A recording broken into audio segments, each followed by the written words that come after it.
Hello and welcome to Organizing Life's Daily Demands. My name is Peter Gordon. I'm the president of New York Financial Organizers. We're daily money managers. We help people pay their bills, file insurance claims, and really do all the non-investment side of personal finance. Hence, we help them organize their life daily demands. The purpose of this podcast is to introduce our listeners and viewers to others professionals who help in organizing life's daily demands, which is why I'm really excited to have Leslie Utstein as a guest today, because so much of our daily life involves where we live, and that's what Leslie's profession is finding people places to live and maybe helping them sell as well. Hi, Leslie, how are you doing today? I'm great. Thank you, Peter. Thanks so much for having me today. Good morning. My pleasure. My pleasure. Yeah, Leslie and I met, I don't know, a year or two ago. And this past year, we worked together with a client. She did an amazing job of selling an apartment for a client of ours. And we'll talk a little bit about that later. But first, I want to ask Leslie about what inspired you to become a real estate agent. So May will be 15 years that I will be doing this. 16 years ago, a friend of mine asked me to join a large firm, which I was there for 4 years. And it planted a seed in my brain when, at the time, I didn't do it till a year later, but I was like, I'm detail oriented. I'm a problem solver. I love helping people. I'm a designer. So for buyers, I can go in and envision a million worlds. And for sellers, I can help them prepare the apartment. I do virtual staging. I do project management. And I was like, oh my God, I'm a professional personal handholder. I'm a mush. And I was like, oh my God, this is just perfect. I found my right side and left side of the brain marriage. It was a perfect fit. And it's just like, I believe that if you allow life to happen and you just let it happen organically, you're exactly where you should be. And I was at the right moment and life took care of me at that moment. So I'm very, very blessed. That's great. What were you doing before? So I had my design company, which I still do. I was doing it differently. I was doing designs on glass, wood, and furniture. And before that, I was an actress, singer, dancer. So I say I'm the same person as when I was then, because what I do and how I live my life is relationships, personalized attention, the listening, and the caring. Going back to me being a mush. And I'm the same person, so it's just a different, I say, role in what I'm doing, but I'm doing the same thing and taking care of people, which to me is the most important thing. Right, I agree. And so kind of just answer this, but what differentiates you from others that do what you do? I think that, first of all, being a designer, where I'm very, very detail oriented. And so I can go into something as I said, to an apartment for a buyer, and I can see a million worlds. Most people cannot see, they only see the bones. They don't see anything else, and I can help them envision that. And for a seller, not only do I do the virtual staging, but I also do project management. I help pick out paint color, I help pick out paint. I bring all the professionals in that are needed to do everything. And I don't charge extra for any of that. That's just everything within what I do. And I'm on call 24 hours a day. It's, as I said, it's a relationship. And I think that, I can only speak for myself, and I come from a place of care, and I will do with blinders on whatever is needed for the buyer or the seller. Yeah, well, as you know, I mentioned we worked together, and that was my experience with you, is that you really went the extra mile. We were in a kind of a tough market, and you, you did this, you helped with the quote unquote staging. It wasn't a huge apartment, but it had a pretty nice price tag because it was in a very favorable neighborhood. And I got to see all the insanity of what people do when they're interested in buying an apartment and giving a bid on that. You want to talk a little bit about that? So you're talking about a lowball bid or the So there was one buyer that came in and they gave a very, very lowball bid, thinking that would do it. And pretty much when you present it to the seller, I never make any decisions. I always inform and educate, but it is not my role to make any decisions whatsoever. And there was no counter offer because it wasn't even a value. So what I do for my clients, I really break down its facts. I do not come to a number based on what I think it should be. It's based on the facts of what the market is. It was so low. It was just so low. And then there were other people that came in that, the one person that ended up buying it came in with the right offer for the apartment. And also he wanted it. A lot of people at the time are not doing mortgages. And I think the people that saw the big picture, that if they get a price of value now of what the apartment is worth at the time, then later on they could refi. But at this moment, they're getting a great price. So he got a price of what the value was at that moment for that market. Yeah, I know. And as the seller, we were happy with that. And obviously you want both sides to be happy. But you did something in that case where you were able to find, you represented us as the seller, but you found the buyer. Talk about that a little bit, because it wasn't with another broker. Right. So a lot of times buyers will come directly to the listing to view it. And then I have to obviously tell the buyer and the seller that I'm communicating for the both of them. And so the buyer came directly.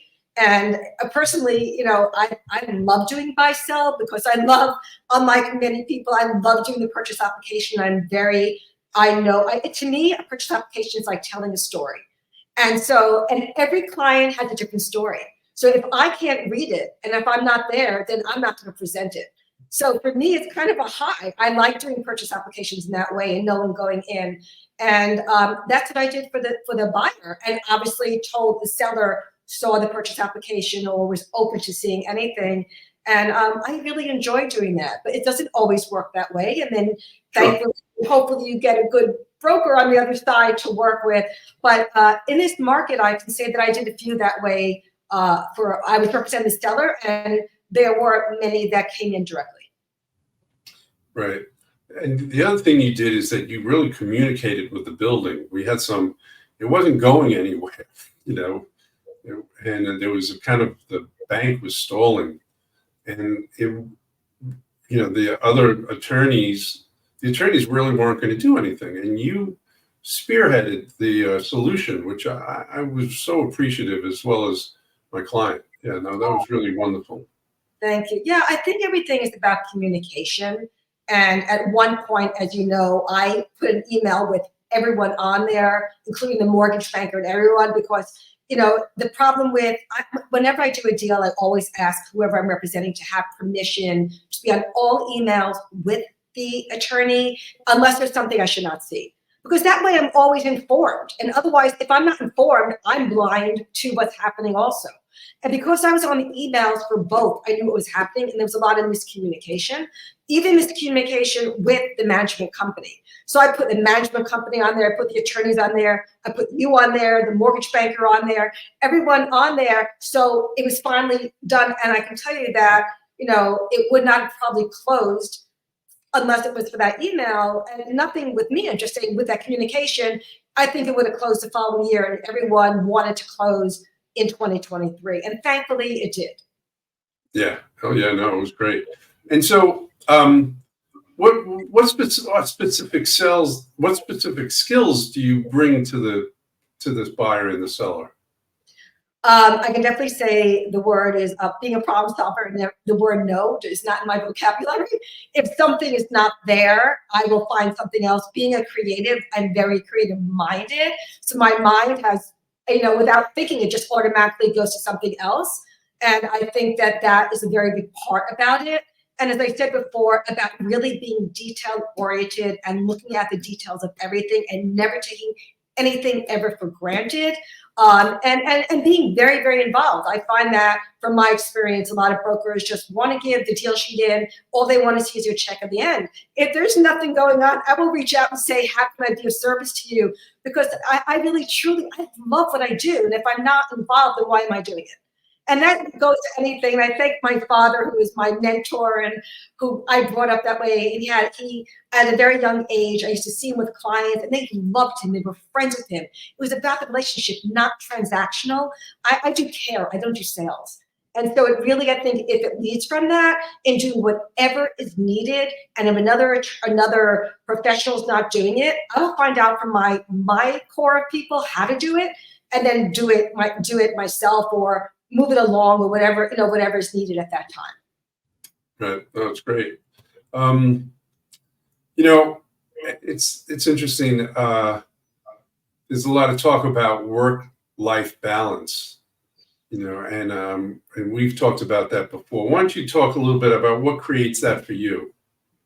So I think, as you know, Peter, I love dancing, and you can probably see the mirror behind me. I dance every day, and I've been exercising since I've been a very young child. Hence, I'm no longer a dancer, but I dance and choreograph every day. So I think it's a matter of, and I always ask, and I'm going to ask you at the end a question of what you love doing every day, because I would love to know.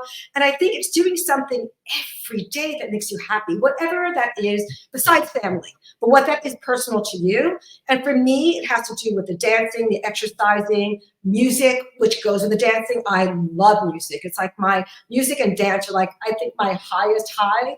And then also being with friends and going out with people, or sometimes doing nothing, just relaxing. Yeah. And I think that all that, when you have balance of doing that and work, that it makes you a better person at doing life, right? Because it's about life. It's about life. So, Peter, I want to ask you a question. Can you tell me what makes you happy every day besides your family? Well, I listen to a lot of music.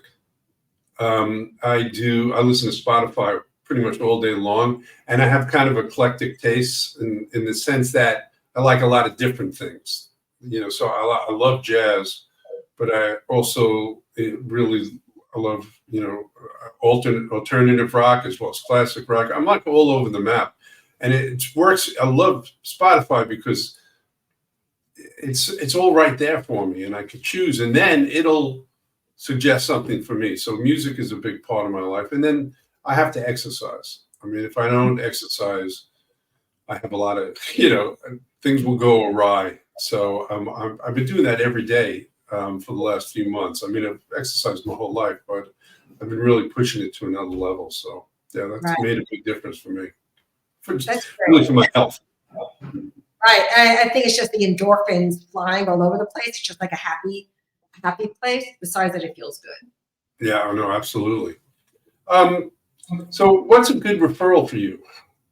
So I'm going to say anyone that breathes, but primarily trusted estates attorneys, matrimonial attorneys, anyone that's a trusted advisor, people that place people into assisted living. I do a lot of estate sales, as well as I work with investors and anyone that is downsizing, upsizing. So I work with all different types of professionals, even international. So it can even be someone that is an immigration attorney.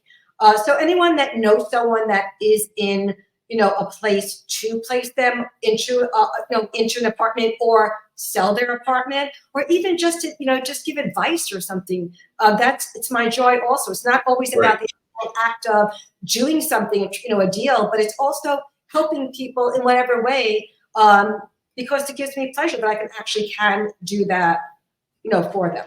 Yeah, and it's well known that when you give, it comes back to you.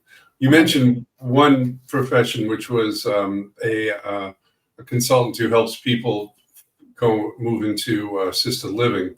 That's how we met, was through that one consultant, and it worked out very, very well. And people don't know about them. And I've been trying to get him onto this podcast, but he hasn't been able to make the time.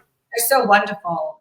But it also gave me the opportunity not only to know you, but also to work with you also and to see how great you are. So you're welcome. It's two ways also, because we knew each other for a while, but we never had the experience until then to actually work with each other. Yeah, no, it was great. You really went the extra mile.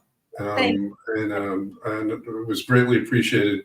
The situation was I was working for a power of attorney who was an elderly man who was helping his brother, and it was great. It worked out really well. Everybody was very happy in the end. I That's think what you want. right, and that's what it's about, is everyone being happy. Yeah. And you were saying before, one last thing is that for me, it's like having a marriage. If a happy buyer, a happy seller, and there's a happy marriage, then everyone's happy, right? Yeah. And that's what it should be about, because if someone's not happy, it's not going to happen. Definitely. So you make everyone happy. No. Well, thank you, Leslie. That was really wonderful. It was great. Leslie's information will be in the below the video and or the podcast. But if you want to tell us the best way to get in touch with you. Well, it's email. I think that it's a long one, I can tell you, but it will be the thing. It's We're going to leave it in there. That's fine. Okay, very good. Or you can text me or call me 24/7. The sound of my text and everything is off, but that's the best way. Yes, she's very available. I will attest to that. Okay, well, thanks for watching and or viewing and or listening, and I will see you next time. Bye-bye.